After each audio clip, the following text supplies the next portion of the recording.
Singapore has increased its border security after Indonesian police arrested 6 people suspected of planning an attack. Now, police believe one of the suspects is linked to Daesh. A group affiliated with Daesh has been waging an insurgency in Indonesia for a number of months. But so far, Singapore has been unaffected. Well, for the latest, let's speak to Jack Hewson, who's joining us from Indonesia, from Jakarta. So, Jack, good to speak to you. What's the latest that we know, and has there been any more developments? As you say, 6 militants were arrested today for attempting to, or plotting to launch a rocket from Batam Island across the Singapore Strait to hit Marina Bay.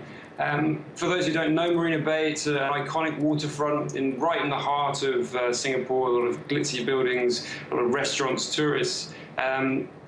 The suspects were arrested this morning on Batam Island by Detachment 88, which is the specialist counter-terrorism Indonesian police unit. Among them were 2 Chinese Uyghurs who had travelled with the group from Solo in central Java.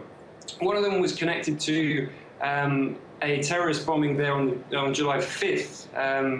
It is also right now being reported that the mastermind of the attack is Bahrun Naim, who is an Indonesian currently in Syria. However, it's important to withhold judgment because Bahrun Naim was initially linked to the January 14 Jakarta terror attacks this year, though it was later found he had no role. So it's important to withhold judgment, though right now it does look likely he may have been behind this, as he is also from Solo and is believed to have contact with the group.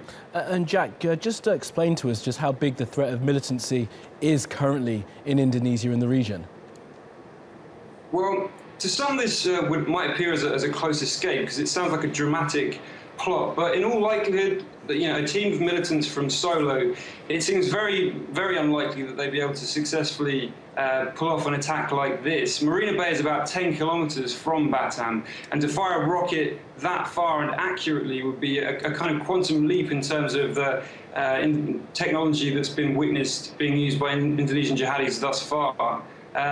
Those bombings seen in 2002 in Bali and in the Jakarta hotel bombings in the 2003 and 2009. These were well-organized attacks detonating large devices, but since 2010, jihadis have focused on small provincial targets and often with very little success. In 4 attacks carried out since 2010, the only death incurred was that of the suicide bomber himself, including that attack most recently on July 5. So looking forward, we can at least hope that the region's jihadis are unlikely to be very well trained or prepared, but it's worrying that there appears to be a growing amount of activity. More plots are being hatched in Indonesia, Malaysia, and now in Singapore. And if well-trained troops returning from Syria were to come back, then they could pose a very serious threat. Absolutely. Well, Jack Hewson for now in Jakarta, we thank you.